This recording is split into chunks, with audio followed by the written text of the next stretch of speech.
She shot your wife because of a railing? That's what you're telling me? The neighbor's stunned whisper cut through the sirens, the flashing blue light trembling against the houses, as if the entire street was holding its breath. The medic's hands were already pressing into the wound, Iris fighting to stay conscious.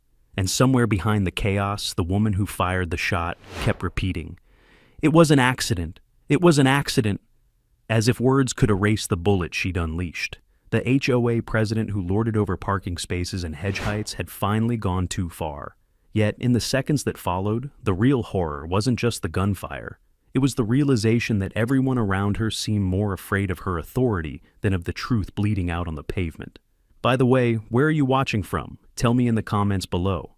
No one noticed the quiet man kneeling beside his wife, steadying her head with hands that did not shake. No one questioned why the paramedic deferred to him when he spoke, and no one yet understood the reversal that was coming, because the soft-spoken maintenance worker they dismissed had survived far worse than a tyrant with a clipboard. Before I show you the exact moment he realized this wasn't just a shooting, but an ambush built on power and arrogance.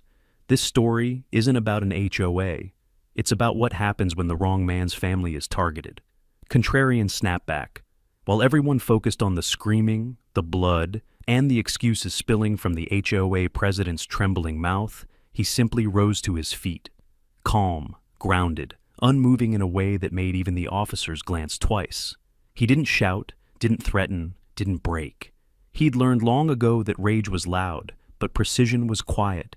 He watched them take Iris into the ambulance, her hands slipping from his fingers as they lifted her stretcher. His daughter stood frozen on the curb, small and shaking, clutching the stuffed fox she never left behind. He picked her up, held her close, and felt her tiny heartbeat thudding against his chest. That, more than the gunshot, more than the lights, was the sound that reignited something buried inside him. He looked across the street at the woman, still insisting she feared for her safety. The same woman who had spent months harassing them with fines over fictional violations, wielding the HOA bylaws like weapons.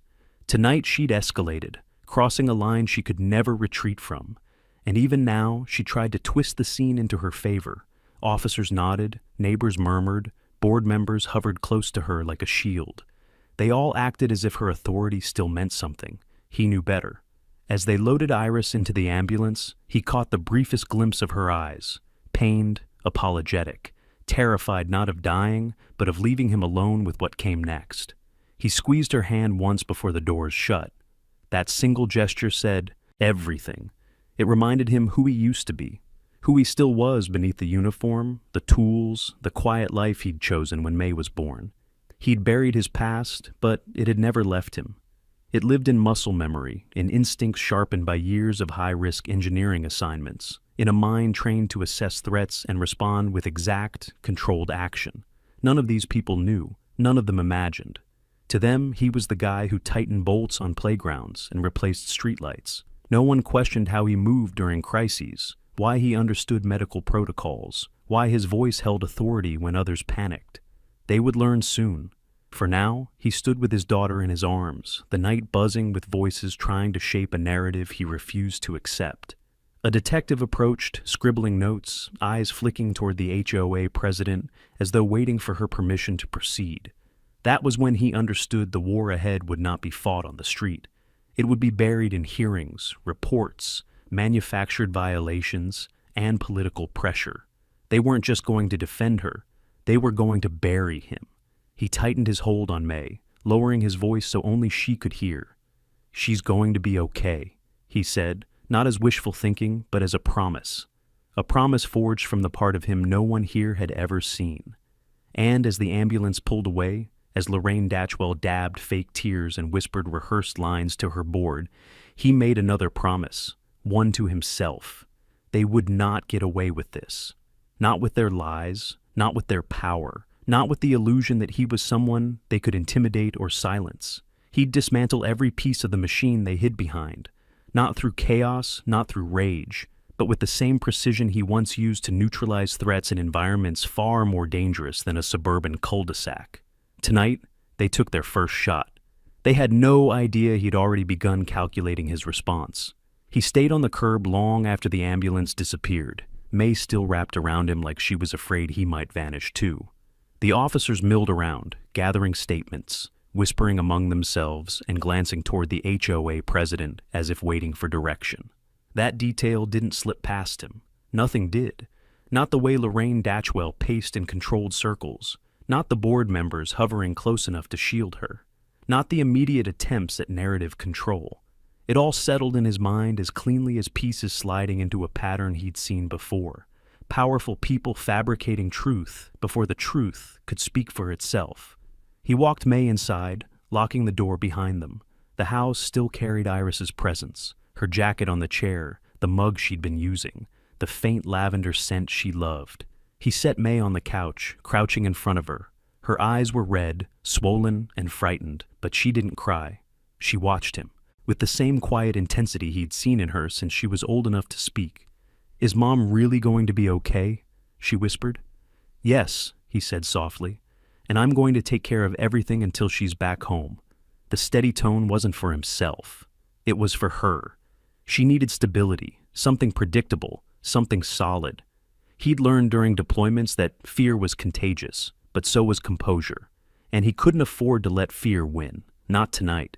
When May finally fell asleep curled against him, he carried her to her bed and tucked her in with her stuffed fox. Only after she drifted into restless sleep did he return to the living room, sit at the table, and open the drawer where he kept a small metal case. Inside lay a few tools he hadn't needed in years: angled calipers, a compact digital level, a pen light, and a slim notebook with waterproof pages. Not weapons, not even close. But they represented something he hadn't used in a long time: precision. He flipped the notebook open. Page 1 remained blank, waiting. He began recording each detail from tonight: time of gunshot, angle of entry wound, distance approximations based on blood spray direction, the HOA president's exact statements, officers' positions, who spoke first, who hesitated, who deferred to her. No emotion, no conjecture, just facts. Facts would matter more than outrage when the HOA machine tried to twist everything. His handwriting remained clean, steady, almost surgical. He hadn't lost that. A knock rattled the front door. He rose, instinctively scanning the windows before approaching. When he opened the door a few inches, Ezra Marin, the HOA property assessor, stood on the porch. The guy looked torn, stress carving deep lines across his brow. He held a clipboard he clearly didn't plan on using. "I shouldn't be here," Ezra muttered, "but I saw what happened. Lorraine's already talking to the board about issuing infractions. They're saying your wife rushed her." He didn't react. "My wife was unarmed and standing still." "I know." Ezra's voice dropped to a quieter register. "But they're going to bury you under paperwork before the police finish their report. She's already calling this a self-defense incident tied to a non-compliant homeowner.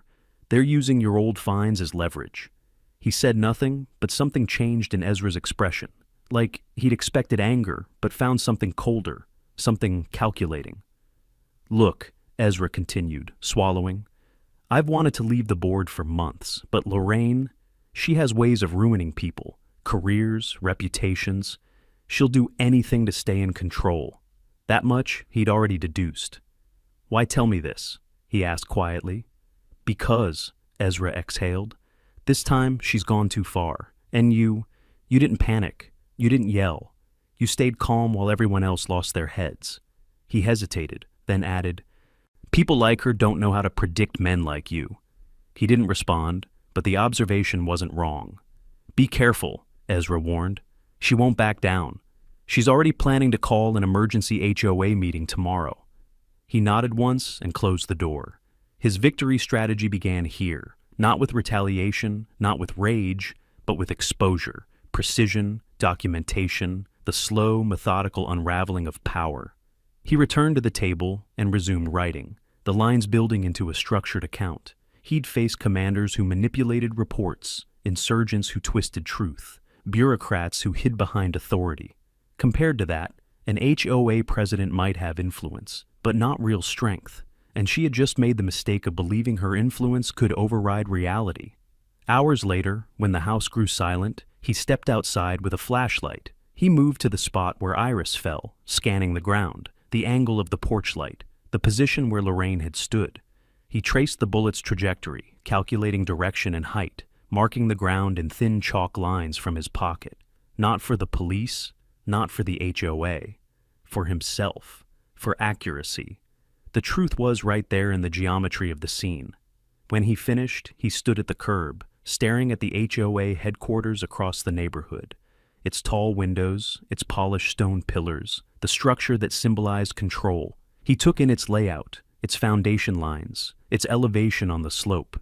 He'd once been trained to read buildings like other men read books. Tonight, he began reading this one. He walked back inside, turned off the porch light, and locked the door. Tomorrow, everything would accelerate. The meetings, the lies, the intimidation. But he'd be ready. Not because he sought revenge, but because his family deserved safety, dignity, and truth. And because Lorraine Datchwell had just declared a war she was wildly unprepared to fight. He woke before dawn, long before May stirred, long before the neighborhood's curated quiet returned to its usual artificial calm. The house felt colder without Iris's presence, but he moved through it with the same measured efficiency he'd used for years, slow enough not to wake his daughter, fast enough to stay ahead of whatever Lorraine would attempt when morning came. He set a kettle on the stove, opened his notebook again, and reviewed last night's details. The chalk markings, the trajectory, the witness behaviors. Each line confirmed the same unmistakable truth. The shot came from panic, not self-defense. And yet, panic didn't absolve responsibility. It only deepened it when someone tried to rewrite the aftermath. He heard May's soft footsteps behind him and turned. She carried her fox, rubbing her eyes with her free hand. "Can we see Mom today?" she whispered.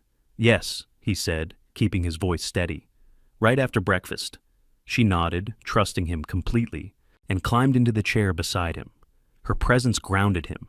She was the anchor in everything he did, the reason he chose a quieter job, a quieter life, a quieter existence than the one he was trained for.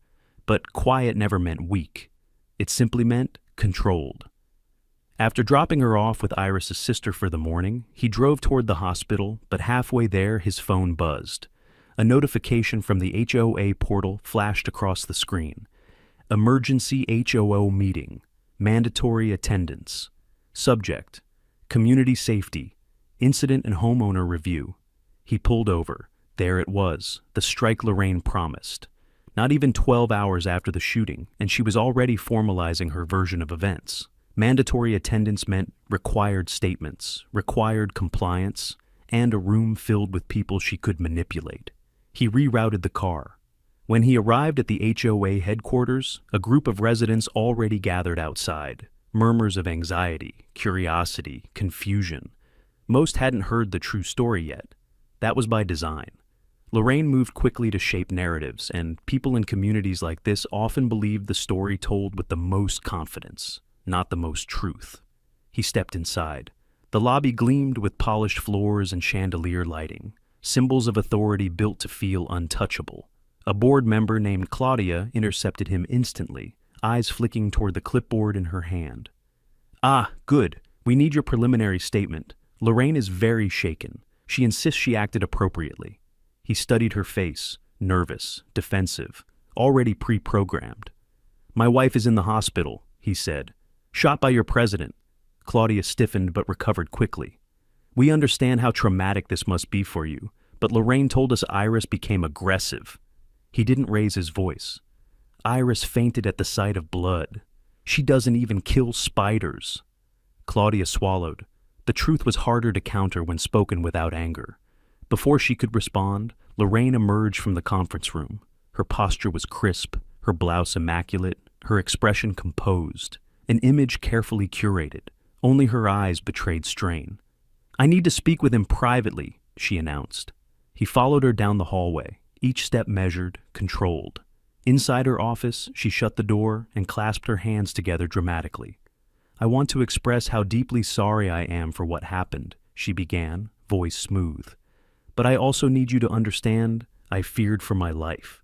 Iris approached very fast. I reacted instinctively. He met her gaze, saying nothing. When silence stretched, she shifted tactics. "We can handle this internally. No need for lawsuits or public reports." If you're willing to sign a statement clarifying that it was a misunderstanding, we can waive all your outstanding fines and— There are no misunderstandings, he said quietly. You shot my wife. Her jaw tightened. If you refuse cooperation, the board will have to take measures. You've already violated several bylaws. Tonight's meeting will include a discussion about your home's compliance status. There it was. The threat. The power move. She wielded authority the way some men wielded weapons, recklessly and without accountability. He let her speak, let her feel in control, let her believe she still held the leverage. Then he asked, "Did you tell the police that you approached our property with your firearm visible?" She blinked. What does that have to do with anything?" "Everything," he said, "and the officers will draw their own conclusions after reviewing the angle of the shot, the blood pattern, the distance." Her composure cracked, just for a second, a flicker of something sharp, fearful. "How would you even know that?" she snapped. He didn't answer. He didn't need to. He left her office before she could regain control, walking back into the lobby where residents now filled the space. Their conversations grew louder, fragmented bits of speculation and rumor weaving through the air. But as he passed, several people fell silent, watching him differently now. Not with pity, not with suspicion, but with the awareness that he wasn't folding beneath the weight of the HOA's pressure. Ezra waited near the back wall, hands stuffed into his pockets. "They're preparing slides," he muttered quickly. "Trying to justify everything? Be ready." "I am," he said. Ezra nodded slowly, as if seeing something in him he hadn't noticed before. Respect. Maybe something like relief. The conference room doors opened. The board filed in. Residents followed. The meeting would begin any second. He took a seat toward the center, calm and unshakable as the room churned with tension. This wasn't his battlefield of choice, but he'd adapt. He always did. And tonight would be the first moment the neighborhood realized the HOA wasn't nearly as powerful as it believed. The conference room lights dimmed slightly as the last residents shuffled inside, the atmosphere electric with tension. Rows of chairs faced a long, elevated table, where the HOA board arranged themselves like a tribunal. Lorraine sat at the center, posture rigid, fingers laced together as though she were holding the entire meeting in place by sheer force of will. People whispered about her bandaged wrist, the one she'd clutched dramatically while entering, already spinning her version of the story. Her eyes swept the room with calm calculation until they landed on him. He didn't look away. A murmur rippled around him, subtle but noticeable. He wasn't hunched or defeated. His shoulders were squared, his expression composed. There was no shakiness, no frantic desperation. Just stillness, controlled, precise, unsettling in its quiet certainty. It made several board members shift in their seats. The meeting began with ceremonial language about community safety and preserving harmony. But it was clear from the opening sentence that this wasn't a discussion. It was a stage crafted for Lorraine's defense. She cleared her throat, folding her hands with faux vulnerability. "Before we address tonight's scheduled agenda," she began, "I want to speak about the tragic incident that occurred yesterday." He almost admired her confidence. Almost. She recounted the shooting in rehearsed strokes, painting herself as a trembling victim, forced to confront a hostile homeowner. She emphasized her long-standing commitment to safety. She claimed Iris lunged in a moment of emotional instability. Every sentence was a brushstroke in a portrait she wanted the neighborhood to accept. When she finished, Claudia pressed a button on the remote. A slide appeared. Sequence of events, preliminary overview. Each bullet point crafted to reinforce the same lie. But something unexpected happened. People didn't nod. They frowned. They exchanged glances. Rumors had begun circulating, quietly at first, now louder, as residents questioned the severity of the gunshot versus the mildness of Lorraine's injury. They'd heard whispers about Iris's personality, her calm nature, her gentle demeanor. They'd noticed how fast this meeting was called, how prepared the slides were. Too prepared. Ezra leaned close. "They're losing them," he murmured. He didn't reply. He simply observed, calculating. Lorraine moved to the next topic. "We must now address the homeowner's compliance violations from before the incident." A hand shot up in the crowd. Mr. Tallman, a retired accountant known for his blunt honesty, stood. "Why are we talking about fines when a woman's in the hospital?" he asked flatly. Whispers erupted. Lorraine stiffened. "All matters are connected. His violations contributed to an unsafe environment." "That's enough," another resident interjected. "Explain how you brought a gun to an inspection." Her face faltered, just slightly, enough for him to notice. But instead of responding, she shifted focus. "We will continue in order. Board member Ortiz, please review the compliance findings." Ortiz stood, papers shaking, not from fear of the residents, but fear of contradicting Lorraine. "The railing on the Harker property. It was measured last week," a woman in the front row said sharply. "I saw him fix it. It was correct." More voices joined in. People who had lived under Lorraine's rule for years were finally sensing weakness, doubt.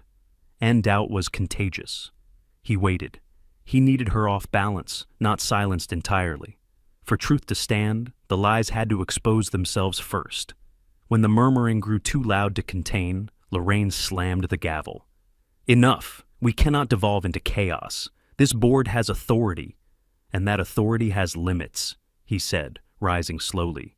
His voice wasn't loud. It didn't need to be. The room stilled anyway. "You keep referring to safety, to compliance, to protocol. But yesterday, you approached our home with your firearm already visible. Isn't that correct?" Her lips parted, barely a fraction. "Enough. That's irrelevant to the—" "It's directly relevant," he continued, "because at the distance you were standing, with your height and angle, the shot pattern doesn't match what you've described." Gasps scattered through the room. He wasn't raising accusations. He was stating facts, and facts carried their own gravity. A board member tried to intervene. "Sir, this isn't the place—" "It's exactly the place," he said calmly, "because you're not just representing rules, you're representing the truth, and yesterday you allowed lies to be recorded as fact." Every person watching him now leaned forward. The quiet man they had overlooked was dismantling the narrative with surgical precision. He stepped closer to the projector. "Next slide, please." No one moved. Ezra swallowed and pressed the button. A new slide appeared. HOA headquarters. Current structural risk assessment measurements. Diagrams, photographs.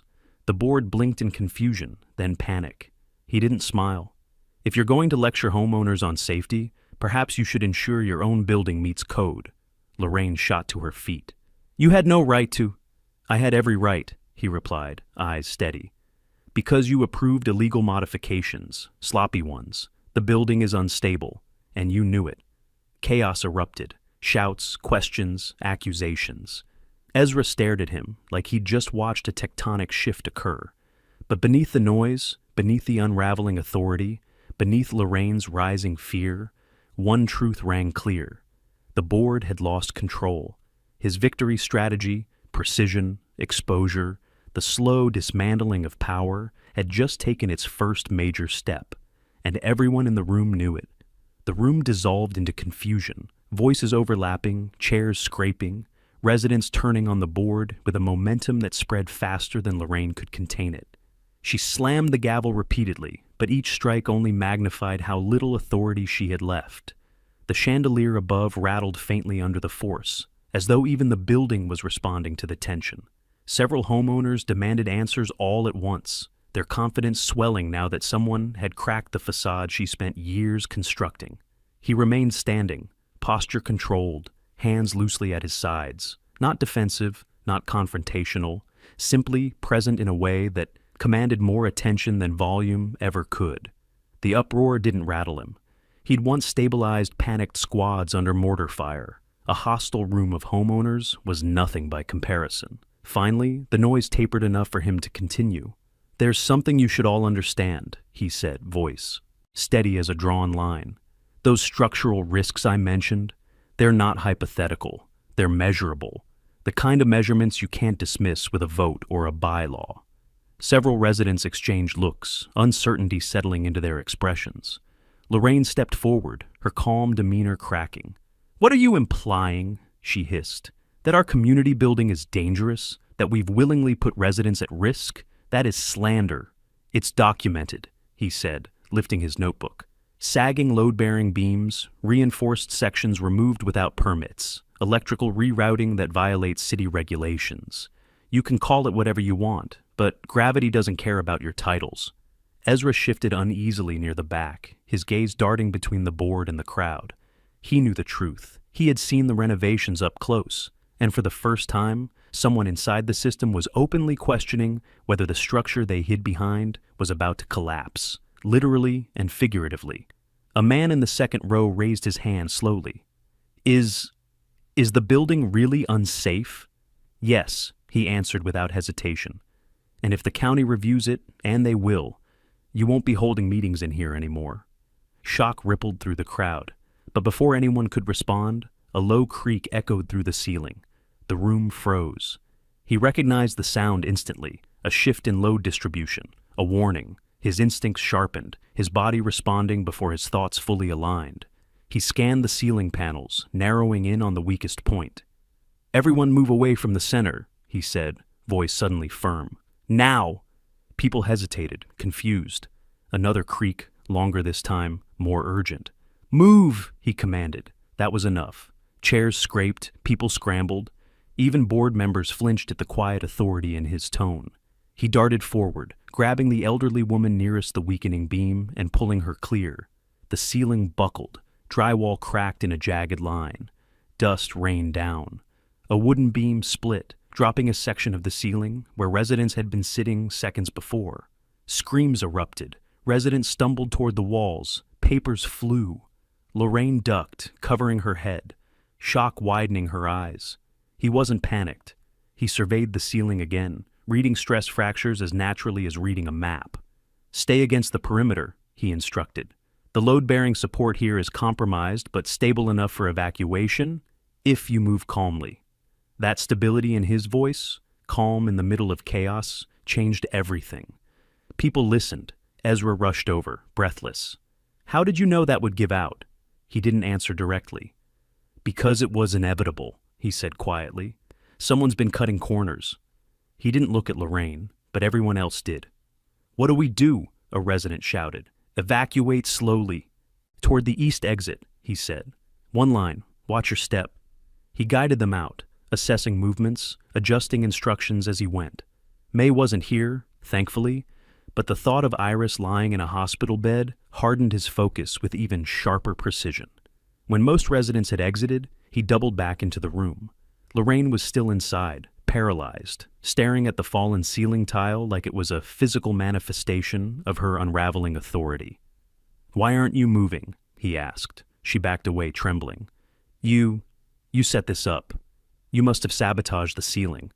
He studied her expression, fear mixed with paranoia. She was spiraling, desperately grasping for anyone to blame but herself. "If I wanted this to collapse," he said calmly, "you wouldn't still be standing here."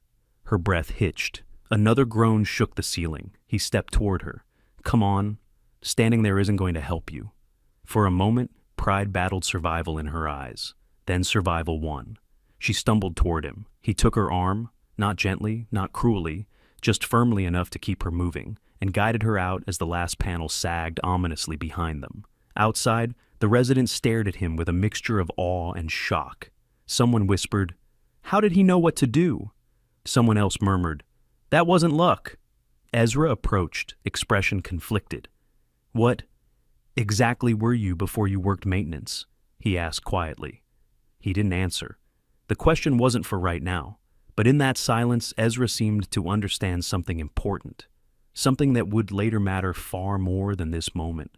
The board stood in a defeated cluster, dust on their clothes, their authority cracked just like the ceiling they had ignored. And Lorraine, shaken and pale, was no longer the unshakable figure they once feared. He turned toward home. This wasn't victory, not yet, but it was proof. The structure she built was already collapsing, and soon the truth would finish what gravity started. He drove straight to the hospital after leaving the damaged headquarters behind, the image of the collapsing ceiling still alive in his mind, not because it surprised him, but because it confirmed everything he had already calculated. Structures failed when built on shortcuts. Systems failed when ruled by fear. Leaders failed when convinced their power made them untouchable. And now, with the building literally cracking under the weight of Lorraine's decisions, the residents had witnessed the first undeniable truth. She wasn't protecting the community. She was endangering it. When he stepped into Iris's room, the hum of machines and the soft beep of monitors steadied something inside him. She was awake this time, her face pale but her eyes alert. The moment she saw him, a weak smile tugged at the corner of her mouth, gentle, tired, but still her. He approached quietly, careful not to jostle her, injured shoulder. "Hey," she whispered. "Hey!" He sat beside her, taking her hand. Her voice was fragile. "How bad is everything out there?" He didn't sugarcoat anything between them, never had. "It's unraveling," he said. "Faster than they expected. The building partially collapsed during the meeting." Her eyes widened. "Did anyone get hurt?" "No," he assured her. "I made sure of that." Something flickered behind her gaze. Pride, worry, maybe a little fear of the part of him she rarely saw but always respected. The part he kept contained for her, for May, for the life he built after leaving the military behind. She squeezed his fingers. "You're doing a lot, aren't you?" "Not yet," he said softly. "But it's starting." She studied him, reading the tension beneath his calm. "Just don't lose yourself," she murmured. "I know what you're capable of, but I also know what it cost you last time." He lowered his head slightly, accepting the truth in her words. He had walked through darker places than this. He had navigated systems far more corrupt. But the stakes now were personal: his family, his home, their safety. And personal wars required sharper discipline than battlefield ones. When her eyelids grew heavy, he stayed until she slept again, brushing stray hair from her forehead before stepping out of the room. In the hallway, Ezra waited. The man looked like he hadn't slept all night. Maybe he didn't. His hands wrung the edges of his jacket, and guilt weighed heavily in his posture. He began awkwardly. "I wanted to check on her. I hope that's okay." He nodded. "She'll recover." "That's good," Ezra exhaled, relief tempering his nerves. Then his voice dropped. "I came because I have to tell you something important. Something you need to know before the board takes their next step." He motioned for Ezra to continue. "They're planning to file an emergency injunction against you," Ezra confessed. "They want to restrict your access to HOA records, freeze your voting privileges, and label you a community risk. They're convinced you orchestrated the collapse."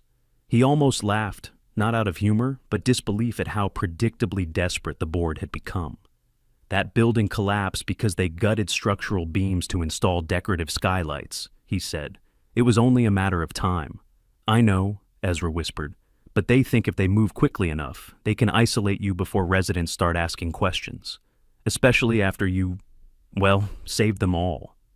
Another truth he expected. The board would rather silence him than face accountability. Ezra hesitated, then added, "I don't want to be part of this anymore. Not after what I saw yesterday. Not after the way you kept everyone calm. I've never seen someone do that." He met Ezra's gaze, then stopped being part of it. The assessor swallowed. "I can, and I want to help you, but you need to understand. There are documents they're hiding, not just about the renovations, financials, approvals, things that would ruin the board if they ever became public. I've seen them. I didn't know what to do." Now the outline sharpened. This wasn't just about the shooting. It wasn't just about fines. It wasn't even about power. It was about the infrastructure of corruption the HOA had quietly built for years, hidden beneath signatures and stamped approvals. And now, a man inside their walls wanted out. "What do you need from me?" Ezra asked. "Tell me where the documents are," he replied. Ezra nodded slowly. "They're stored in the HOA archives downstairs, locked in a filing cabinet labeled Legacy Compliance. Only Lorraine has the key, but I know where she keeps the spare. A structural flaw, a crack in their foundation, exactly what he needed." "Thank you," he said, and Ezra's shoulders sagged with visible relief. "One more thing," Ezra added. "You should know. They're terrified of you now, not because of what you did, but because of how calm you were during the collapse. That shook them more than anything." Good, he thought. Fear made powerful people careless. As he stepped out of the hospital into the cool evening air, he already had the next step planned. He wasn't improvising. He wasn't retaliating. He was building a precise chain of actions, each one tightening around the truth. Lorraine thought she was fighting a homeowner. She hadn't realized yet that she'd provoked a strategist, and he was just beginning. He left the hospital parking lot with a clear destination in mind. The sun had dipped low, casting long shadows across the neighborhood as he turned into Briar Ridge. The streets looked peaceful at a glance. Perfectly trimmed lawns, identical mailbox posts, neat rows of hedges. All maintained illusions of order, but underneath, everything was fracturing. Residents whispered now, questioned decisions, replayed the collapse in their minds. And most importantly, they were starting to wonder who held the real authority here, the board, or the man who'd saved them when the ceiling gave way. He parked a block away from the HOA headquarters. The building, cordoned off with flimsy caution tape, sagged visibly in places. Engineers would confirm instability within hours. The board likely knew that too, which meant panic would drive their next decisions. He needed to move before they realized just how much evidence the collapse exposed. Ezra said the hidden documents were downstairs, locked in the archives. He knew he couldn't simply break in. The board would twist any sign of forced entry. But he didn't need to. He'd never relied on brute force. He relied on precision. He walked around the side of the building, where emergency lights glowed faintly through dusty windows. The maintenance door hung crookedly on its hinges from the collapse, but it remained locked at the handle. He crouched and inspected the frame. The metal was bowed out just slightly, not from sabotage, but from foundation shifting. Still secure, still alarmed. But the alarm wire had been fed through an external conduit. Poor design, easy to bypass. He reached into his pocket for a small tool, an old multi-purpose device he hadn't used in years, but kept anyway because habits from his former life never fully disappeared. A gentle twist, a quick disconnect, and the line severed without triggering the siren inside. He eased the door open just wide enough to slip through. Inside smelled of dust, drywall, and stale recirculated air. He moved quietly, stepping over debris, scanning for weak points in the floor. The structural damage meant the lower levels weren't just risky, they were unpredictable. But he'd assessed unstable infrastructures before. This was nothing compared to sites overseas. The stairs to the archives had a noticeable slope. The railing pulled slightly from the wall on one end. He descended slowly, listening for sounds, creaking, shifting, footsteps. Nothing. The lower hallway was intact, untouched by the collapse above. Ezra was right. The cabinet was labeled Legacy Compliance, tucked behind a stack of binders, unassuming, strategically plain, meant to hide in plain sight. He checked the drawer, locked. He reached for the shelf above it, sliding his fingers along the underside until they found a piece of tape, the spare key. Ezra hadn't betrayed him. Not yet. The key clicked softly. When he pulled the drawer open, he found neatly organized folders, financial statements, renovation approvals, architectural plans, contractor invoices, email printouts, years of decisions no homeowner ever saw. He flipped through quickly, scanning patterns. Misappropriated funds disguised as community beautification. Unauthorized structural changes rubber-stamped with forged signatures. Safety violations hidden beneath altered inspection dates. And worst, documents showing Lorraine had been warned twice about the load-bearing risks in the headquarters, but ignored them for aesthetic upgrades. This wasn't negligence. This was arrogance built into paperwork. He took out his phone and photographed everything, page by page, careful not to disturb the order. The truth didn't need embellishment. It only needed to be visible. Footsteps echoed faintly above. He froze, listening. A door creaked. Voices. The board. They were here. He closed the cabinet gently, returned the key exactly where he found it, and stepped back into the shadows. He didn't panic. Panic killed precision. Panic created noise. He simply calculated. He moved toward the secondary exit at the far end of the hall, a service entry used by contractors. The overhead light flickered from the stress on the electrical lines. He pressed his palm against the door. Cool metal. Locked. But this lock wasn't alarmed. He worked it. Opened silently. Just as he slipped outside, he heard Claudia's voice drifting down the stairwell. She said the documents need to be moved tonight. The collapse gives us cover. No one will question missing records. He stepped into the alley behind the building and exhaled, not from fear, but from confirmation. They were already trying to destroy evidence. Good. That meant he had beaten them to it. He walked the long way back to the car, staying in the darker paths between houses. His phone buzzed as he reached the curb. A text from Iris's sister. "May is asking for you. She's been anxious since the news clips aired," he typed back. "On my way." He didn't want May seeing the panic around the collapse or hearing rumors twisted into fear. She'd already seen too much for her age. But he also knew something else. Children sense tension better than adults. She could tell something was shifting. When he arrived to pick her up, she ran straight into his arms, clutching him tightly. He knelt, holding her until her breathing slowed. "Mom will be okay," he whispered, "and I will make sure everything gets fixed, all of it." Her small hand tightened on his shirt. "Promise?" "Promise." He carried her to the car, buckled her in, then sat in the driver's seat with his phone open to the photos he had taken. The evidence glowed on the screen. Lines, signatures, dates, lies carefully constructed. And now, carefully dismantled. This was the turning point. The moment when strategy shifted from gathering truth to preparing its release. Phase 1 of the victory strategy, precision and exposure, was complete, and the board had no idea how far behind they already were. He drove home slowly, May drifting asleep in the back seat, her small form rising and falling with each breath. The neighborhood was quiet again, deceptively peaceful beneath its manicured order. Only he knew how much rot hid underneath the symmetry. Only he carried the evidence of years of deceit in his phone. And only he understood the angle of attack that would dismantle everything Lorraine had built. Not with rage, not with chaos. With exposure, clean, undeniable, devastating exposure. He parked in the driveway, careful not to wake May, then carried her inside and laid her gently in her bed. Her fingers clung to his for a moment before settling. The trust in that tiny gesture hardened his resolve more than any document or broken ceiling ever could. This wasn't about revenge. This was about ensuring she grew up in a place where fear didn't dictate truth. When he stepped into the living room, he spread the photos across his laptop screen.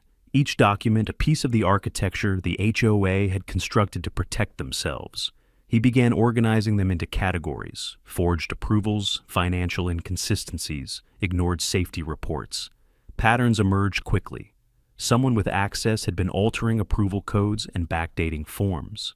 Some were even in Lorraine's handwriting. Others were typed signatures of contractors he recognized, and a few he didn't. Ezra had been right. This wasn't small corruption. This was systemic. He leaned back, exhaling slowly. The strategy was shifting now. He had the facts. What he needed next was something far more valuable than proof: timing.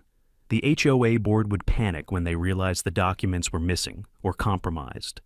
They'd scramble, make mistakes, and expose the weakest points in their own defenses. If he released the evidence too early, they would spin it. Too late, and they might destroy what he hadn't found yet. The moment had to be calculated with the same precision he used when assessing unstable structures. His phone buzzed, a message from an unknown number. "We need to talk. Now." Back gate of Briar Ridge. Ezra? He grabbed his coat quietly and stepped outside. The night air was sharp, still carrying the faint chemical dust smell from the collapsed headquarters. He walked through the dim paths toward the rear gate where few residents ever passed. A figure waited by the maintenance shed, hands shoved deep in his pockets, posture tense. Ezra stepped forward as soon as he arrived. "They know," he whispered. "They know someone accessed the archives." He didn't startle. "How?" The key was moved. Ezra's voice shook. "And Lorraine noticed?" He studied him carefully. "Did she accuse you?" "She didn't say it, but she knows it wasn't a stranger. She's calling an emergency board session tonight. They're planning something big." Ezra dragged a hand down his face. "She said she's done playing nice. I don't know what that means, but when she says things like that, people get hurt." He waited. Ezra wasn't finished. "They want to remove you from the community entirely," Ezra said. "Cite you as a threat to stability. They're preparing a vote, and if they win, they'll petition for a court order restricting your access until the investigation ends."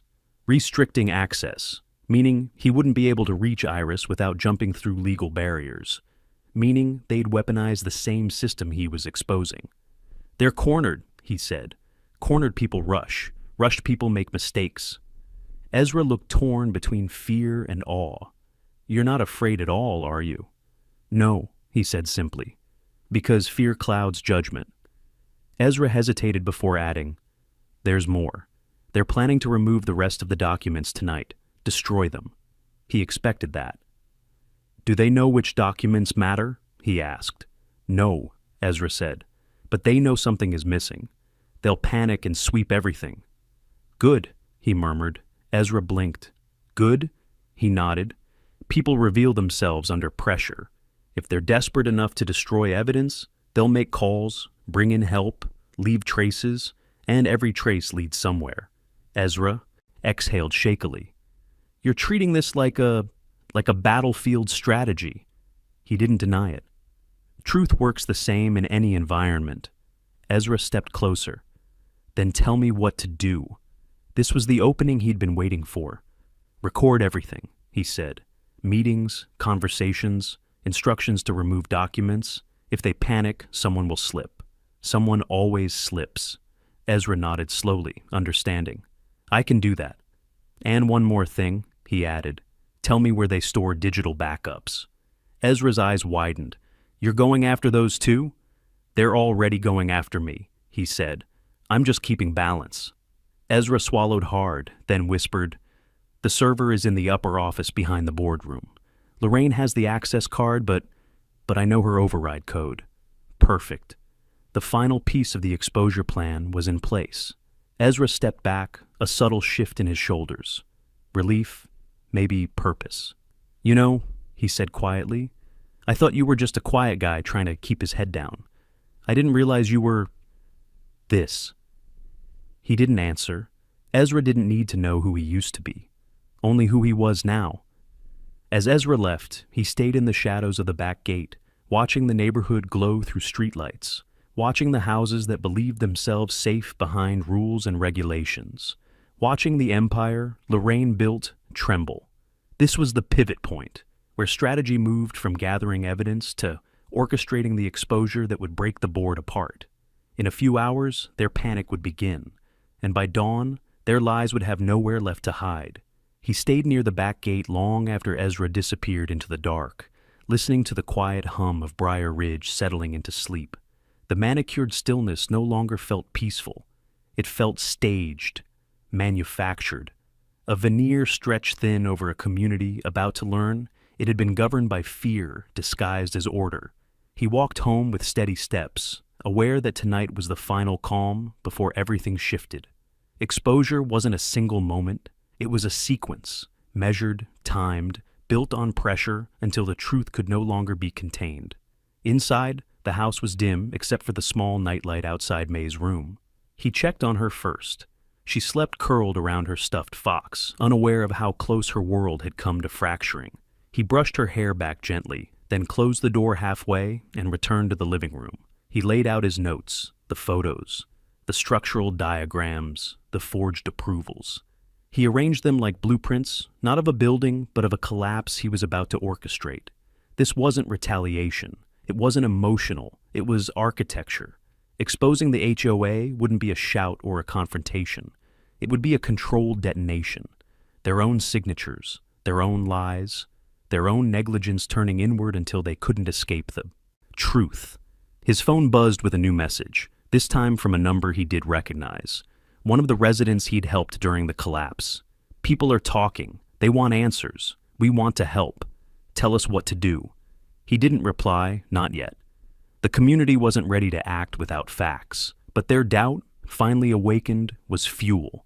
When the facts surfaced, their voices would carry farther than anything he could say alone.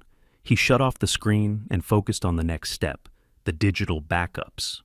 Ezra's information was precise. The server hosting all HOA records was kept in the upper office behind the boardroom, a room accessible only with a card and code. Lorraine believed security was control. She never understood that security was only as strong as the people who maintained it, and he knew systems, both digital and physical, failed under pressure. He waited until midnight before moving. May slept soundly, and he left a note on the kitchen counter in case she woke early. Then he drove silently toward the headquarters. Yellow caution tape fluttered weakly around the entrance, but otherwise the building was dark. He slipped through the same maintenance door as before, stepping over splintered drywall. The air inside held a faint metallic scent from fractured beams. He moved carefully, reading the structure with every footstep. The building groaned occasionally, settling under stress, but it held.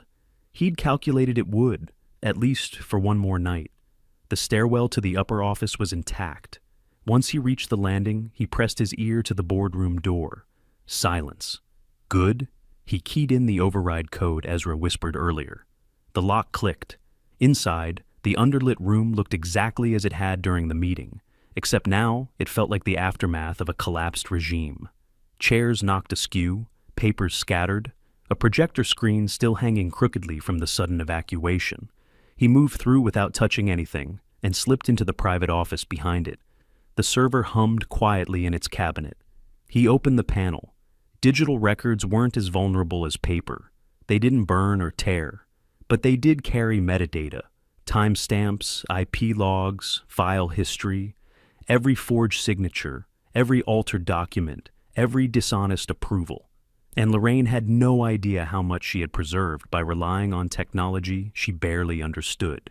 He connected his portable drive and executed a mirrored backup. The files copied rapidly, line by line, crawling across the screen. It was more than he expected. Emails, scanned documents, audit logs, meeting recordings. One folder made him pause. Archived security. Footage restricted. He clicked it. Multiple video files, all date-stamped, all labeled by location. His eyes narrowed when he found one with the date matching the night of the shooting. Another angle, one the police didn't mention. Likely one Lorraine hadn't handed over. He clicked it open. The footage showed Lorraine approaching his porch, not cautiously, not neutrally, but already agitated. Her hand rested on her firearm before Iris even stepped outside.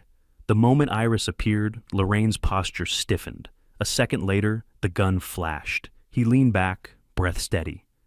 This wasn't panic. This was escalation. This was an ambush. He copied the file. As he worked, he felt the building shift slightly, a reminder that time was limited. He finished the backup, disconnected the drive, and replaced everything exactly as he found it. No forced entries, no missing equipment, no signs of tampering. Truth didn't need dramatics. It needed accuracy. On his way down the stairs, he paused at the landing. The night outside was still. The headquarters, once the symbol of Lorraine's control, now felt like a relic waiting for inevitable collapse.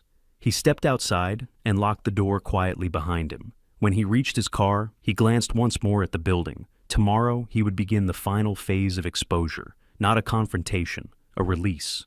The truth, delivered in full, undeniable, irreversible form. As he started the engine, he murmured to himself, not a vow, but an observation. They built their power on paper. I built my case on facts. The difference would decide everything. He drove home with the portable drive resting in the cup holder like it was made of glass. Not because it was fragile, but because it contained everything the board feared, everything they pretended didn't exist. Everything they believed they'd buried beneath authority and intimidation. When he pulled into the driveway, the house was quiet, still anchored by the soft glow of May's nightlight through the hallway. He checked on her first, ensuring she slept undisturbed, then went to the kitchen and placed the drive gently on the table. It didn't look like much, but it was decisive, clean, precise. The first lever in a collapse engineered, not emotional. He opened his laptop and began sorting the digital evidence into a structured timeline. Folders for altered signatures, folders for illegal modifications, one entire folder for suppressed safety warnings about the headquarters, and then the crown jewel, the hidden camera angle showing the ambush. Lorraine's hand already on her weapon, her posture set, her escalation unmistakable. When viewed in sequence with the altered reports she later filed, the pattern became damning. Not a confused reaction, not a tragic accident, a reckless, unjustifiable abuse of power. He was deep in the architecture of the evidence when a faint vibration shook the table. His phone buzzed, another message, this time from a resident he barely knew. People are taking sides. The board is pushing a new story. You need to speak soon. He typed back a short reply. Not yet. Timing matters. He needed one more movement from the board before releasing anything. One more misstep to reveal the weakest pillar in their foundation. He leaned back, stretching his shoulders when the security light outside flicked on. Instinct sharpened instantly. He stood quietly and moved to the window. A figure stood at the corner of his lawn, still watching the house. Not a resident. Tall, hood pulled low. Not the police either. Someone waiting. Someone sent. He didn't turn on any lights. He stayed in the shadows, assessing posture, weight distribution, stance. The figure wasn't approaching, just observing. A scout, not an attacker. Someone testing boundaries. After a minute, the figure walked away, disappearing behind the hedges. He returned to the table, breath controlled. This wasn't the board themselves. This was someone they'd hired, someone they believed could intimidate him into silence. They didn't realize intimidation only sharpened his focus. He transferred the video to a separate encrypted drive, then stored both in different places, one in his jacket pocket, the other hidden beneath the floorboard panel near the pantry. Redundancy was essential. He didn't trust convenience. He trusted preparation. By morning, the neighborhood felt tense. Conversations paused as he walked by. People recognized him now, not as a quiet maintenance worker, but as the man who had guided them out of a collapsing ceiling. Respect mixed with uncertainty and curiosity. Rumors outpaced truth in places like Briar Ridge, and today, whispers followed him to the HOA headquarters. Not that he planned to go inside. He stood across the street, watching.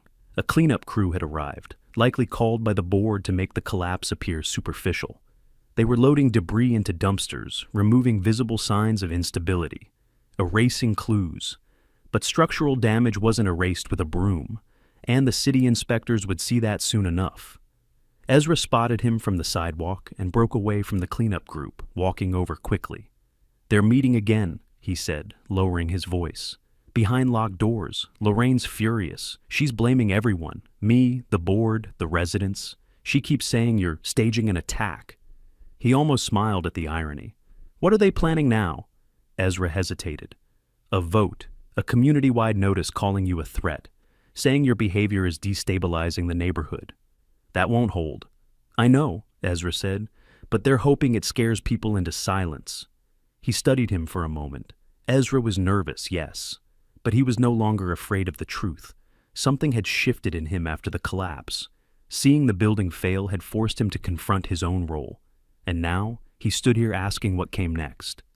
"You want to help?" he asked quietly. Ezra nodded. "Tell me how." "Record their meeting," he said. "Capture every threat, every plan to remove evidence, every attempt to fake compliance. They'll incriminate themselves if they think no one is listening."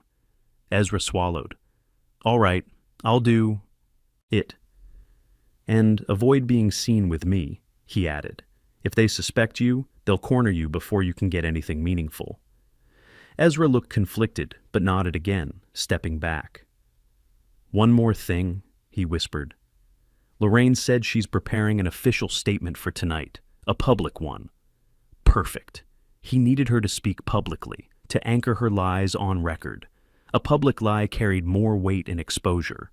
The higher the pedestal, the farther the fall. As Ezra returned to the building, he turned toward home, already outlining the next phase in his mind. Not a confrontation, not a leak. A coordinated release, evidence timed to coincide with the board's statement. Their lies positioned next to undeniable truth. Truth didn't need theatrics, it needed timing. He would give them that.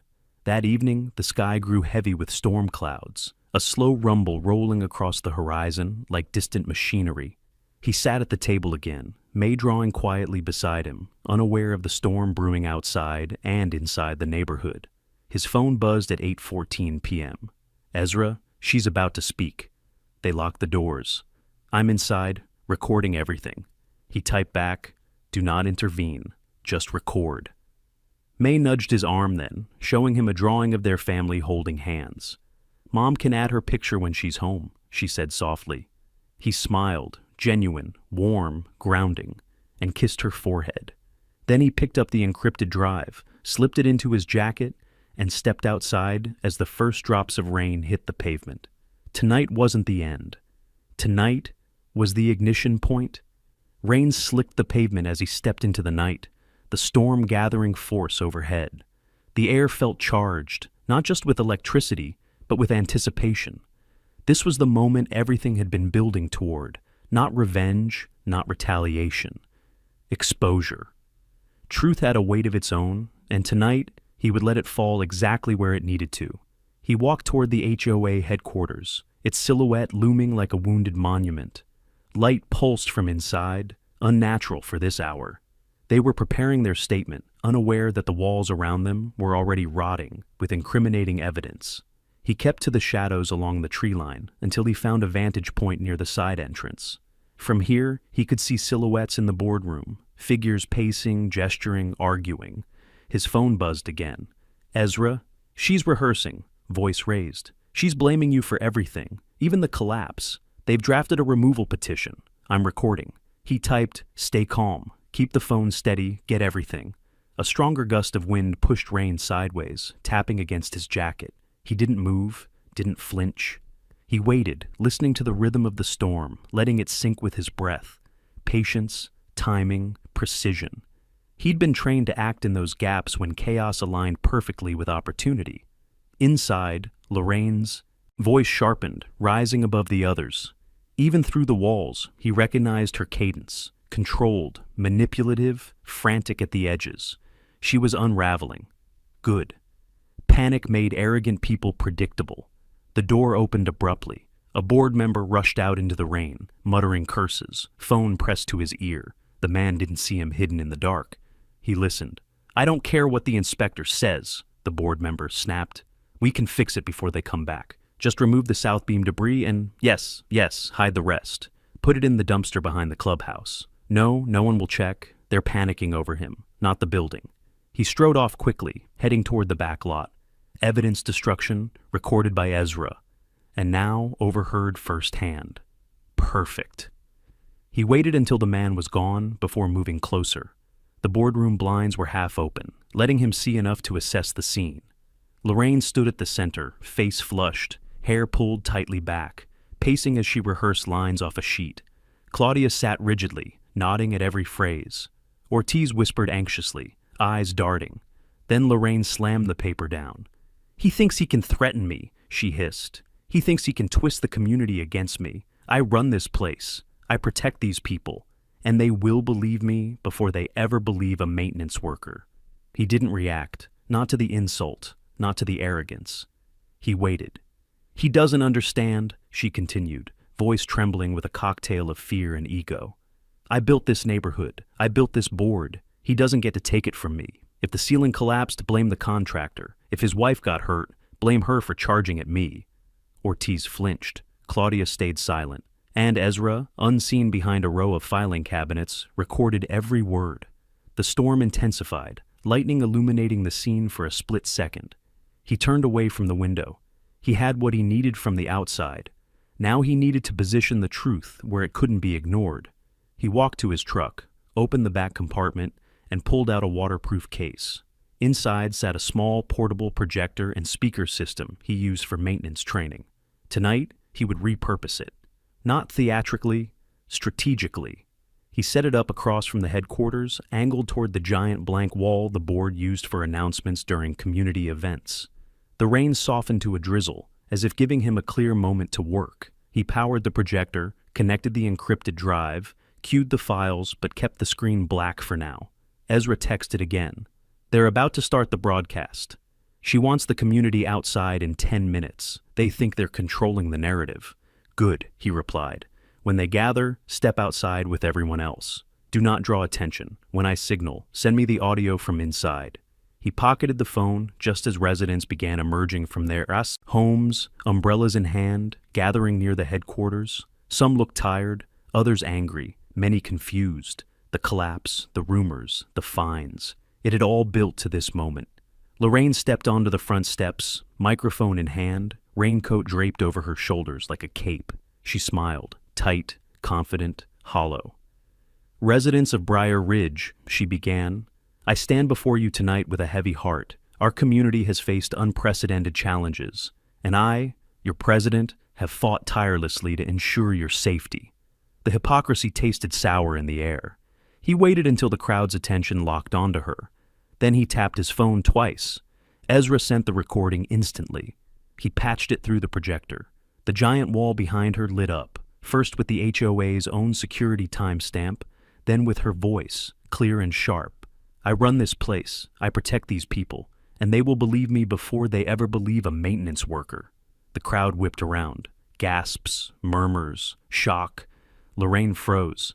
Turn that off! Turn that off! He stepped forward now, calm, controlled, unstoppable. He didn't shout. He didn't grandstand. He simply pressed play on the next file, her voice again. If the ceiling collapsed, blame the contractor. If his wife got hurt, blame her for charging at me. Residents stared at her, betrayal spreading like wildfire. And then, the final blow. The hidden camera footage, the ambush, the gun drawn early, the shot, the truth, projected across the wall for everyone to see. Lorraine staggered back, horror overtaking arrogance. The board recoiled. Several residents shouted. One woman cried out in disbelief. He didn't move, didn't speak, didn't break eye contact with Lorraine. He didn't need to. The truth was speaking loudly enough. For a moment, nothing moved. The storm, the crowd, even the building behind Lorraine seemed to hold its breath. She stood frozen on the steps, the projector's glow washing her face in stark, merciless light. Her authority, once absolute, cracked openly in front of hundreds of residents. The hidden footage played again in the stunned silence, each frame dissolving one layer of her constructed power. Then, the crowd reacted. A wave of voices surged forward. Outrage, betrayal, disbelief, fear. Some shouted her name. Others demanded answers. A few reached for their phones, recording everything. The board behind her scrambled backward, whispering frantically, trying to shield themselves from the fallout they helped create. He didn't move from where he stood in the rain. He didn't have to. Everything he'd assembled, every timestamp, every forged approval, every step of their negligence, had aligned perfectly. And now, the collapse was happening exactly as engineered, inward, structural, unavoidable. Lorraine tried to speak, forcing a smile that trembled under the weight of the truth. This is taken out of context. This is edited. He's trying to destroy...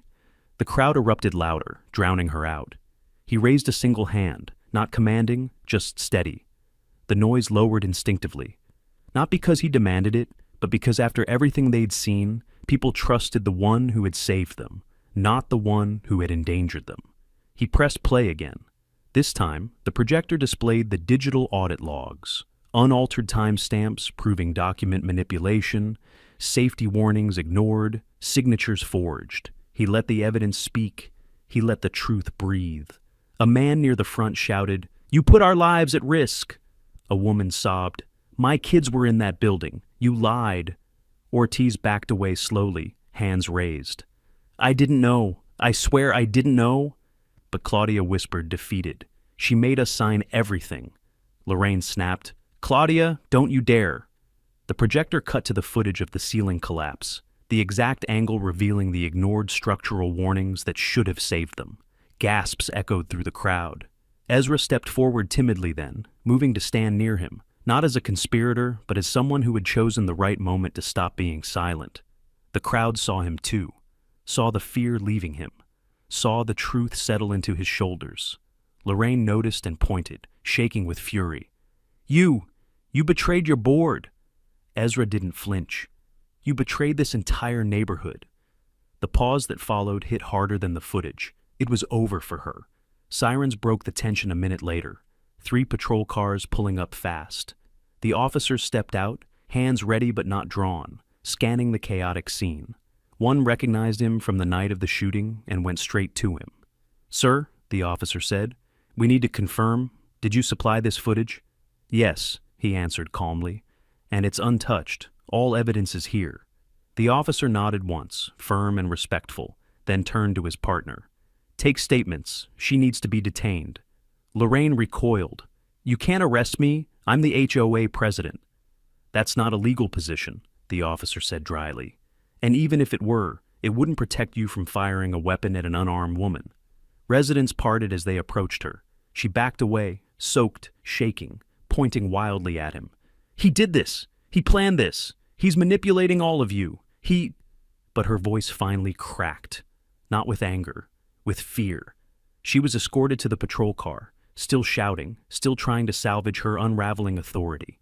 The board members were separated for questioning. Residents clustered together, whispering fiercely, relief and shock mingling in the air. He shut off the projector and packed it away quietly. Lightning flickered again, but the storm had softened, its threat spent. May was waiting at home. His priority hadn't changed. Protect her, protect their home, protect the truth. Ezra approached, him once the officers cleared the crowd. "What happens now?" "Investigation, reconstruction, elections," he said. "The community will rebuild with transparency." "And you?" Ezra asked. He didn't answer immediately. He looked at the headquarters, the symbol of the board's control, now surrounded by residents and officers, its authority drained away. "I won't lead," he said eventually, "but I will help them rebuild, not as someone in charge, just as someone who understands where the structure failed." Ezra nodded slowly. "People are going to see you differently now." He gave a small, tired smile. "That's their choice. I'll keep doing what I always do." "Which is? Fix what's broken." By the time he walked home, the projector case in hand, the rain had eased to a mist. May waited at the doorway, sleepy-eyed, clutching her fox plush. When she saw him, she ran into his arms. He held her tight, grounding himself in the only thing that ever mattered. Justice wasn't loud, it wasn't theatrical. It was steady, deliberate, and complete. He carried May inside and shut the door gently behind them. The storm was finally over. Subscribe and don't miss our next story. Trust me, you'll feel it. And tell me in the comments, what injustice should we tackle next?